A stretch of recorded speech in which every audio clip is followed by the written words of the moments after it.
આપણે આજે જે વાત કરવા માંગીએ છીએ એ માનવ જીવનના જે મૂળભૂત પ્રશ્નો છે, આ જગતથી મુક્ત થવાના જે મૂળભૂત પ્રશ્નો અને એ મૂળભૂત પ્રશ્નોનું જે સોલ્યુશન છે, એટલે કે ઉકેલ, ઉપાય, એ સ્ટેપ બાય સ્ટેપ લઈશું. કેવું લઈશું? અહીંયા નવા આવેલા તમામ વ્યક્તિઓને હું પોતે ગેરંટી આપું છું કે તમારા મોટા ભાગના પ્રશ્નોનું પ્રશ્ન પૂછ્યા વગર સમાધાન થઈ જશે. At the end of the satsang હું તમને મોકો પણ આપીશ કે કદાચ તમારો કોઈ પ્રશ્ન એવો ટેકનિકલ હોય કે જે તમને અમુક કોર્નર ના સમજાયું હોય તો તમે પૂછી શકશો, એવો સમયની મર્યાદામાં રહીને પણ તમને મોકો આપીશ. કન્ડિશન એટલી જ છે કે હું જે કંઈ અત્યારે વાત આપની સમક્ષ કરી રહ્યો છું એ કાનથી અને ધ્યાનથી સાંભળજો. શું કીધું? એટલે મીન્સ ચિત્ત તમારું અહીંયા પ્રેઝન્ટ રાખજો તો તમને વાત પકડાશે.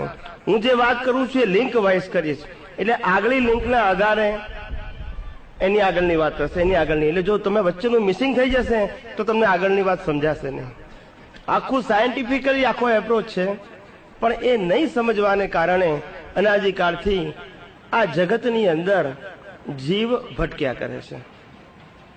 તો આજના સત્સંગની અહીંયા આગળ શરૂઆત કરીએ તો આ જગતની અંદર જે સનાતન પ્રશ્ન, એક માનવ જાતને સ્પર્શતો પ્રશ્ન, જીવ માત્ર સુખને ખોળે છે. શેને ખોળે છે? જીવ માત્ર, ખાલી મનુષ્ય નહીં, પણ જીવ માત્ર શું ખોળે છે? કોઈને દુઃખ પસંદ નથી. કોઈ જીવને દુઃખ પસંદ નથી. ને અનાદિકાળથી જીવ સુખ ખોળે છે, છતાંય સુખ પ્રાપ્તિ થઈ, એનો એન્ડ ક્યારે આવ્યો નથી. સુખ માટે જન્મે છે, સુખ માટે જીવે છે અને સુખ માટે મરે છે. અંતે દુઃખ લઈને જાય છે પણ સુખ લઈને જતો નથી. કેમ? એનું કારણ શું? કારણ કે સુખ શેમાં છે એનું એને ભાન થયું નથી. શું થયું નથી? ભાન થયું નથી. સુખ આધ્યાત્મિક પુરુષો કહે છે સુખ મેળવવાની વસ્તુ નથી, સુખ અનુભવવાની વસ્તુ છે. શું છે? મેળવવું એટલે કે from other material, from other human life માંથી મેળવવું, એને મેળવવું કહેવાય. શું કહેવાય? કોઈ પણ પદાર્થ કે વ્યક્તિ પાસેથી મેળવવું એને મેળવવું કહેવાય. પણ જ્ઞાનીઓ કે છે, અનંત જ્ઞાનીઓ કે જેને પોતે સનાતન સુખ અનુભવ્યું, એવા તમામ જ્ઞાનીઓનો એક જ અવાજ છે કે સુખ એ મેળવવાની વસ્તુ નથી, અનુભવવાની વસ્તુ છે. આ બેઝિક ડિફરન્સ.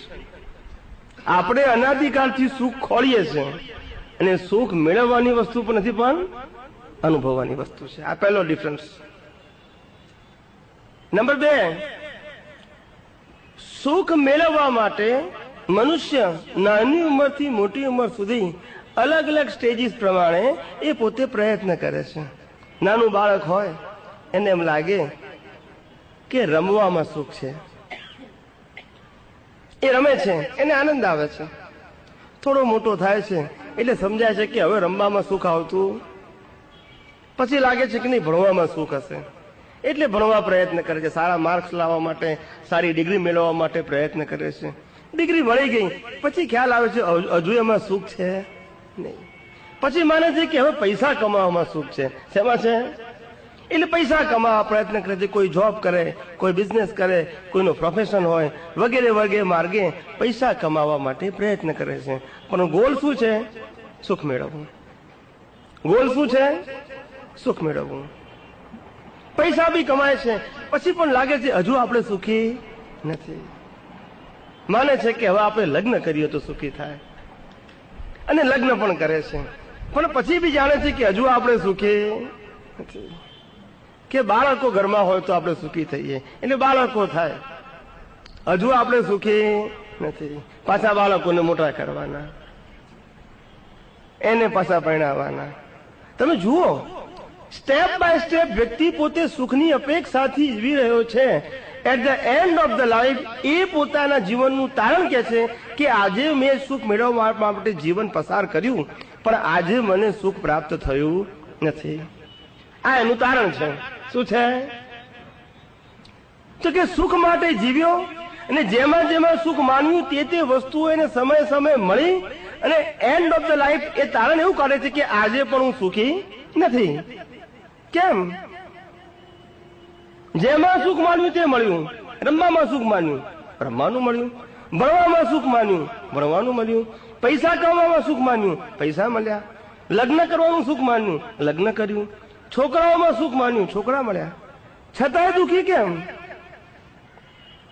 કારણ કે સુખ મેળવવાની વસ્તુ નથી, પણ અનુભવવાની વસ્તુ છે. Wrong belief. શું છે? મિથ્યા માન્યતા. જે અનુભવવાની વસ્તુ છે એને આપણે મેળવવાની માની. શું માન્યું? આ એક એંગલ. બીજો એંગલ કહું છું. સામાન્ય રીતે દુનિયાના 99.99% વ્યક્તિ એવું માને છે કે સુખ સાધનોમાં છે, સંપત્તિમાં છે, સત્તામાં છે અને સંબંધોમાં છે. શું માને છે? સત્તા, સંપત્તિ, સંબંધો અને સાધનોમાં સુખ છે એવું 99.99% લોકો માને છે. તો આપણે દાખલો લઈએ કે ખરેખર આ સંબંધો અને સાધનો સુખ આપી શકવાની ક્ષમતા ધરાવે છે કે નહીં, એટલું આપણે સાબિત કરીએ. શું કરીએ? Two prove. આપણે ભલે માનીએ છીએ, પણ એનામાં શક્તિ છે એ તો પેલા જાણીએ. મારી પાસે જે શક્તિ ના હોય બીજાને હું આપી શકું ખરો? બોલતા નથી બધા.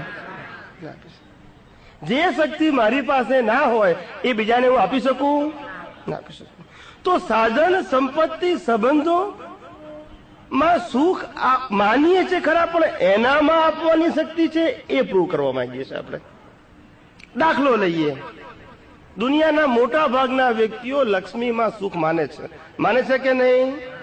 લક્ષ્મી પ્રાપ્ત કરવાથી સુખ મળશે અથવા લક્ષ્મીથી સુખ પ્રાપ્ત થાય છે એવી માન્યતા ખરી કે નહીં? હવે આપણે સાબિત કરવા માંગીએ કે લક્ષ્મીમાં સુખ આપવાનો સ્વભાવ છે કે નહીં. એક્ઝામ્પલ. તો જ્ઞાનીઓ કે છે લક્ષ્મી કમાવતા કષ્ટ કરવું પડે છે. વાત સાચી કે ખોટી? લક્ષ્મી કમાવતા કષ્ટ કરવું પડે છે. લક્ષ્મીને બચાવી હોય કમાયા પછી, સેવિંગ ઘરમાં મૂક્યા હોય 4, 5, 10 લાખ રૂપિયા, તો પણ કષ્ટ થાય. ક્યારે રેડ પડશે, જતી રહેશે, ક્યારે ચોર આવશે ને લઈ જશે, ક્યારે પડોશીને ખબર પડશે. અને કમાવતા કષ્ટ પડ્યું, બચાવી તો એ કષ્ટ. બેંકમાં મૂક્યા કોઓપરેટિવમાં તોય ક્યારે બંધ થઈ જાય કહેવાય. અરે સ્ટોક માર્કેટમાં મૂક્યા તોય ઉપાધિ. ઇન્ડેક્સ ઊંચો નીચો થાય, અહીંયા ઊંચું નીચું થાય. થાય કે નહીં? કોઈને ઉછીના આપ્યા તોય કષ્ટ, પાછા આપશે કે નહીં? ધંધામાં રોક્યા તોય કષ્ટ, નફો થશે કે નહીં? અને મહેનતની કમાણી ખર્ચીએ તોય કષ્ટ. કઈ રીતે? દાખલો આપું છું.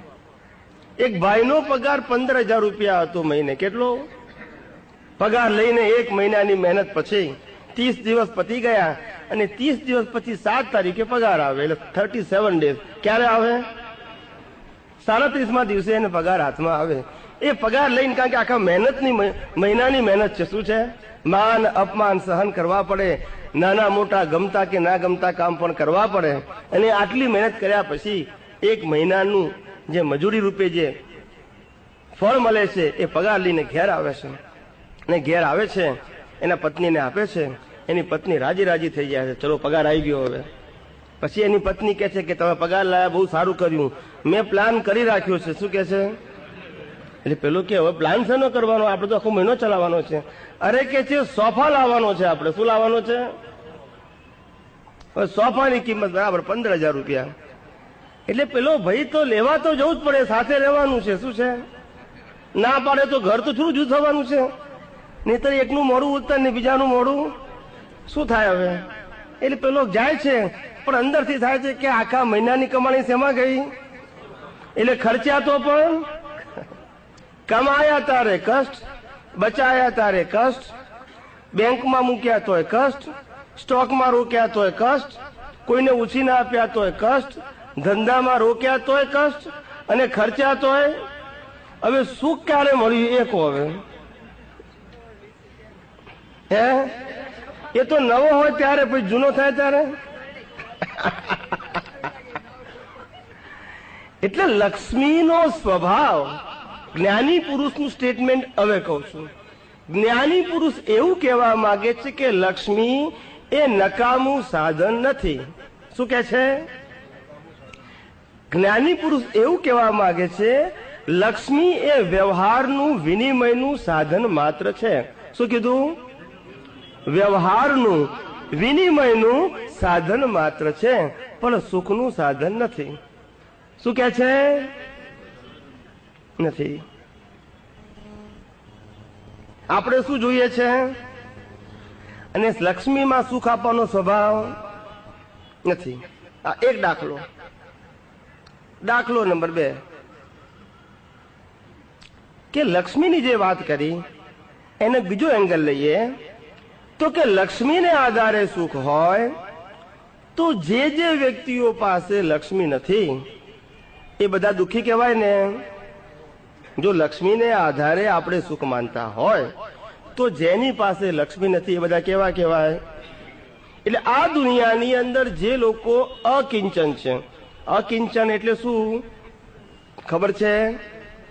અકિંચન એટલે આજીવન પર્યંત લક્ષ્મીનો સ્પર્શ કરતા નથી. એવા પવિત્ર પુરુષોની હું વાત કરું છું. બધા સાધુ સંત સંન્યાસીઓની વાત કરતો, પણ જે પવિત્ર પુરુષો જે ક્યારે લક્ષ્મીને સ્પર્શ કરતા નથી. શું નથી કરતા? એટલે એવું નહીં કે બેંકમાં મૂકે છે, એવું નથી કહેવા માંગતો. જેને લક્ષ્મીનો વ્યવહાર જ નથી. શું નથી? એવા અકિંચન પુરુષો લક્ષ્મી વગર સુખી છે કે દુઃખી? બોલતા નથી બધા. બોલજો. આપણે કાઠિયાવાડની અંદર એક કહેવત છે કે આવા સત્સંગ સમારંભો ચાલતા હોય ત્યારે એટલીસ્ટ માણસે જે બેઠા હોય ને એ લોકો હુંકારો પુરાવે. શું કરે? કારણ કે હુંકારો હંમેશા જીવતા જ પુરાઈ શકે, મરદો પુરાઈ શકે. હવે તમારે સાબિત કરવાનું છે કે તમે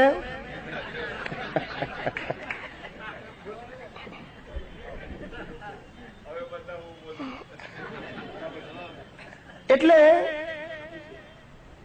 જે લક્ષ્મી છે એ લક્ષ્મીના આધારે સુખી છે એવું સાબિત થતું નથી.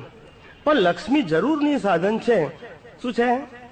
લક્ષ્મી નકામી લક્ષ્મી. લક્ષ્મી એ વ્યવહારમાં વિનિમયનું સાધન માત્ર છે, પણ સુખનું સાધન નથી. એ રોંગ બિલીફ છે.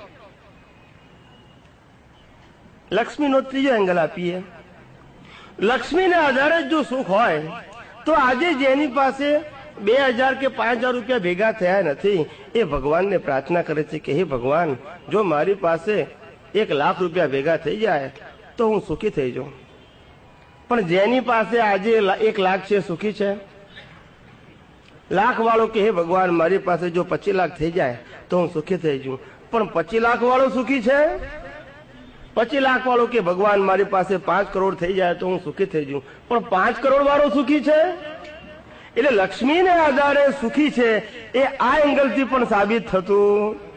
કોઈ એંગલથી સાબિત થવું જોઈએ ને કે લક્ષ્મીને આધારે સુખ છે એવું પ્રૂવ થવું જોઈએ ને. તે પ્રૂવ થતું? આ તો માન્યતા છે. શું છે?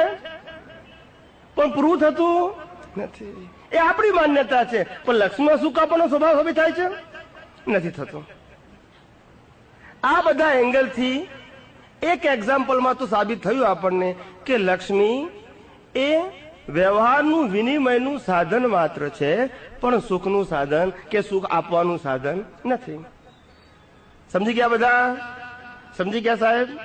બેન તમને સમજાયું? હા. બીજો એક્ઝામ્પલ લઈએ સુખ માટેનું કે આપણે સુખ પ્રાપ્ત કરવા માંગીએ છીએ તો શું સુખ સાધનની અંદર છે?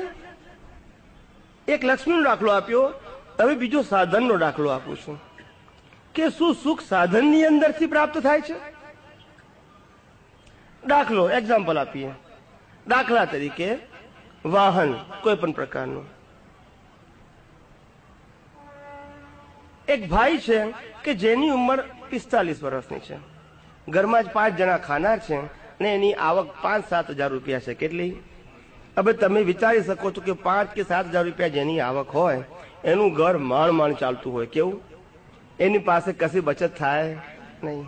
એ ભગવાનને પ્રાર્થના કરે છે કે હે ભગવાન, 45 વર્ષથી આ નોકરી અને ઘરના વ્યવહાર બધા પગે ચાલીને કરું છું, કારણ કે મારી પાસે કોઈ વાહન છે નહીં. તો ભગવાન 2 પૈડાની જો સાયકલ આવી જાય તો પણ હું સુખી થઈ જાઉં. અને એના પુણ્યના યોગે એને 1-2 વર્ષમાં સાયકલ પણ આવે છે અને પોતે બધાના વ્યવહાર, નોકરી બધું સાયકલ ઉપર આનંદથી કરે છે. 1-2 વર્ષ થાય છે અને એ ભાઈને લાગે છે કે હવે સાયકલમાં આનંદ આવતો નથી. ત્યારે સાયકલમાં આનંદ છે એવું માન્યું, પણ આયા પછી અનુભવ પછી ખ્યાલ આવ્યો કે આમાં આનંદ આવતો નથી. હવે બિલીફ ચેન્જ કરી, હવે કે સ્કૂટર આવે તો સારું. શું કીધું? તે પાછું કેવું કીક ના મારવું પડે એવું. એવા આવે છે, બોલો. ઓટો સ્ટાર્ટ કેવું? હું નથી ચલાવતો અને આવડતું નથી મને. એ કે સ્કૂટર આવી ગયા તો સારું કે છે, આ પેટ્રોલ તો મારવા પડે. અને એના પુણ્યના યોગે 2-4 વર્ષે સ્કૂટર પણ આવે છે અને સ્કૂટર એ મજેથી ચલાવે છે. હવે તો કઈ મહેનત કરવાની નથી. 2-4 વર્ષ સ્કૂટર ચલાવ્યું પછી એને ખ્યાલ આવે છે કે સ્કૂટરમાં હવે મજા નથી આવતી, આ સ્ટેટસ જેવું લાગતું અને પરિવાર સાથે બહાર જવું હોય તો જવાય નહીં. એના કરતા જો 4 પૈડાની ગાડી હોય તો ભલે નેનો તો નેનો, પણ 4 પૈડા જોઈએ. શું કીધું? ખ્યાલ આવ્યો? 4 પૈડા વાળી ગાડી જોઈએ. કેવી? હા, ભલે સસ્તામાં સસ્તી હોય આપણે, હા, તો પૈડા તો 4 કહેવાય કે નહીં? એટલે એવી ભાવના કરે છે કે મારે જો આવું કોઈ 4 પૈડા વાળી ગાડી મળે તો ભગવાન હું સુખી થઈ જાઉં. અને 4 પૈડાની ગાડી પણ 2-5 વર્ષે એને પ્રાપ્ત થાય છે. હવે મારો તમને બધાને પ્રશ્ન એ છે કે સુખ સાધનમાંથી પ્રાપ્ત થાય છે કે બિલીફમાંથી? બોલતા નથી. બધાને માઇક આપો, એક્સ્ટ્રા માઇક હોય તો નીચે આપો એક એટલે બધાને આન્સર ખ્યાલ આવે છે ને. હા, કોડલેસ. એક બહેનોમાં આપો ને એક ભાઈઓમાં આપો. શેમાંથી સુખ મળે છે? માન્યતામાંથી. હા, પણ અત્યાર સુધી આપણે શું માનતા હતા એમાં? બોલો. સાધન. માઇક બંધ છે મને લાગે છે. ના, હજુ અવાજ નથી આવતો. સાધનમાંથી. હા, પણ માન્યતા ખોટી સાબિત થઈ ને. દુનિયાનું કોઈ પણ પ્રકારનું સાધન એ વ્યવહાર ચલાવવાનું સાધન છે અને એમાં વ્હીકલ છે એ ટ્રાન્સપોર્ટેશનનું સાધન માત્ર છે, એ સુખનું સાધન નથી. કયું સાધન છે? ટ્રાન્સપોર્ટેશનનું. એક જગ્યાએથી બીજી જગ્યાએ લઈ જવાનું સાધન છે, એ આપણને મંજૂર છે, પણ એ સુખનું સાધન છે એવું સાબિત થતું નથી. કારણ કે ગાડી વગરનો દુખી અને ગાડી વાળો પણ. એટલે ગાડીથી સુખ છે એવું સાબિત થતું નથી. ફક્ત ગાડીથી એક જગ્યાએથી બીજી જગ્યાએ જવાય એ આપણે એક્સેપ્ટ કરીએ છીએ. શું કહ્યું? એટલે વ્યવહારનું વિનિમયનું વ્યવહારનું ટ્રાન્સપોર્ટેશનનું સાધન છે એ આપણે સ્વીકારીએ છીએ, પણ સુખનું સાધન છે એવું સાબિત થતું નથી. ને આપણને શું લાગે છે કે સાધનમાંથી સુખ મળે છે. એ આપણી રોંગ બિલીફ છે. શું છે? Wrong belief. સમજાય છે? આ એક સાધનો દાખલાથી બધા સાધનો સમજી લેવાના. સમજી ગયા? હું બધા દાખલા નથી આપતો. ત્રીજો દાખલો આપું, ખાવાની વસ્તુનો. શેનો? આપણને લાગે છે ને ખાવામાં સુખ છે. તો અહીંયા બેઠેલા બધા મોટા ભાગની વ્યક્તિઓને પીઝા તો ભાવે કે ના ભાવે? મોટા ભાગના. પણ એવા હોય ને છોટા ભાગના કે જેને પીઝા ના ભાવે, કેવા ના હોય? હવે 2 મિત્રો ભેગા થયા અને બે મિત્રોને ત્રીજો મિત્ર આમંત્રણ આપે છે કે મારી બર્થડે પાર્ટીમાં આવજો. કઈ પાર્ટીમાં? ડે પાર્ટી તો હોય નહીં ને, બર્થડે જ હોય. તો બર્થડે પાર્ટીમાં બોલાયા એટલે પેલા મિત્રો બધા ગયા. એમ આ બે મિત્રોએ ગયા અને પછી બધાને કેક બેક કાપ્યા, પછી બધાને પીઝા સર્વ કર્યા. શું કર્યા? એટલે ભાવે તે લે, ના ભાવે લે કે ના લે, કે ના પાડે? બોલતા નથી બધા, કારણ કે વ્યવહાર છે. શું છે? બીજો કોઈ ઓપ્શન નથી. એટલે આપણે વ્યવહારથી લઈએ કે ના લઈએ? લેવું પડે. એ આપણો વ્યવહાર છે. શું છે? હા. એટલે જેને પીઝા ભાવે છે એ કેવી રીતે ખાય? અને જેને ના ભાવતો હોય? તો મારો તમને બધાને પ્રશ્ન એ છે કે આનંદ પીઝામાંથી આવે છે કે માન્યતામાંથી? અને આપણે બધા શું માનીએ છીએ? બોલો. ખાવામાંથી. તો આપણી માન્યતા ખોટી સાબિત થાય છે ને, કે દુનિયાની એક પણ ખાવાની ચીજમાં સુખ આપવાનો સ્વભાવ નથી. આપણી માન્યતાને આધારે એમાંથી સુખ કે દુઃખ આપણને મળે છે. પણ એમાં તો સ્વભાવ, એમાં જો સ્વભાવ હોય તો મારી માન્યતાની જરૂર નથી. મારી વાત સમજાય છે? એની અંદર જો સુખ આપવાનો સ્વભાવ હોય તો મારી માન્યતાની જરૂર નથી, કારણ કે એનો સ્વભાવ છે, સ્વભાવ બતાવવાનું છે, તો મને સુખ મળશે જ. પણ નહીં, મારી માન્યતા છે તો મને એમાંથી સુખ મળે, ને માન્યતા નથી તો ના મળે. એટલે માન્યતાના આધારે જે સુખ મળે છે એમાં હું જવાબદાર છું, સામેવાળી વસ્તુ જવાબદાર નથી. વાહનમાંથી પણ સુખ મળે છે, એના માટે હું જવાબદાર છું, વાહન જવાબદાર નથી. એટલે સાધનોમાંથી જે સુખ મળે છે એ માન્યતા અહીંયા ખોટી સાબિત થાય છે. સાધન, સંપત્તિ, સંબંધો અને લક્ષ્મી, આમાંથી સુખ મળે છે. ટૂંકમાં જગતના કોઈ પણ બાહ્ય સાધનોમાંથી સુખ પ્રાપ્ત થાય છે એ માન્યતા ખોટી સાબિત થાય છે. એ રોંગ બિલીફ છે. શું છે? ખ્યાલ આવ્યો? એક પણ સાધનમાં, આ જગતના એક પણ સાધનની અંદર સુખ આપવાનો સ્વભાવ જ નથી. શું કીધું? એ જીવન જીવવાના સાધન છે. શું છે? પણ સુખના સાધન નથી. જીવન જીવવાના સાધન છે, કબૂલ, પણ સુખના સાધન નથી. અને માણસને શું જોઈએ છે? જીવ માત્રને. અને આ સાધનોમાં સુખ આપવાનો સ્વભાવ નથી. હવે મારે સુખ જોઈએ છે, અને એટલું મને સમજાયું કે આ જગતના એક પણ સાધન, સંપત્તિ, સંબંધોમાંથી સુખ મળતું નથી, અને છતાંય મારે સુખ જોઈએ છે. તો શું કરવું? મને એટલું સમજાયું કે મારે સુખ જોઈએ છે, અને એ સુખ આ બહારના એક પણ સાધનોમાંથી પ્રાપ્ત થઈ શકે એવું નથી, એવું મને સમજાઈ ગયું. અને છતાંય મારે સુખ જોઈએ છે, પ્રશ્ન તો ઉભો જ છે. તો હવે મારે સુખ ક્યાં ખોળવું?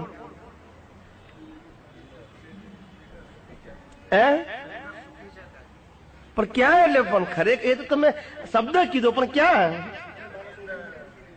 કોઈ સુખી માણસ હોય એને ખોજીએ, પણ સુખી માણસને આપણે ખોજવો કેમ ન હવે? એ તો કે દૂરબીન સ્પેશિયલ આવે છે કે આ દૂરબીન સુખી જ દેખાય, દુખી હોય દેખાય નહીં. આપણે જોવો કેમ ન આપણે એને?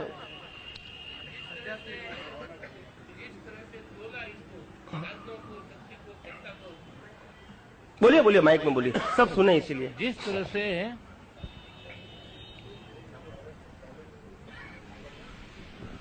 जलप से कोई बात नहीं, बोलिए बोलिए. चालू नहीं है. चालू है, चालू है. जिस तरह से साधन, संपत्ति, सत्ता ये बताया कि इनमें सुख नहीं है, और अपन यहाँ आए अब के मान्यताओं के अंदर, अब ये मान्यता में सुख नहीं है, इसमें प्रकाश अभी मान्यता पे हम आगे कि मान्यता में सुख है, सब मानते हैं कि मान्यता में ही सुख है, पर वास्तव में वो भी आप बताएंगे जो मैं नहीं. मैंने हम तो मान के बैठे हैं अभी को मान्यता में सुख है. नहीं, कहने का मतलब मैंने इतना तो प्रूव कर दिया. हाँ, ये हो गया. मान्यता के आधार पे सुख है, वास्तव में सुख देने का स्वभाव साधन में नहीं है. वो तो प्रूव हो गया ना. हाँ, हो गया, बराबर है. साधन में, संपत्ति में, सत्ता में, संबंधों के अंदर सुख देने का स्वभाव नहीं है। सिर्फ मान्यता के आधार से हमको सुख मिलता है। वास्तव में उनमें तो स्वभाव है ही नहीं देने का, वो तो प्रूव हो गया। तो सुख अंदर है। कहाँ है? लोग कहते हैं अंदर यानी कहाँ। अगर अंदर सुख है तो डॉक्टर सुखी होने चाहिए, क्योंकि वो तो ऑपरेशन करके निकाल सकते हैं अंदर से। अंदर का मतलब होता है आत्मा के अंदर। किसके अंदर? आत्मा के अंदर। वो आत्मा वो शरीर के अंदर होते हुए भी शरीर से भिन्न है। कैसा है? शरीर के अंदर ही उसका निवास होने के बावजूद भी वो शरीर से भिन्न है। क्या है? શરીરની અંદર જ છે, પણ કેવો છે? જુદો છે।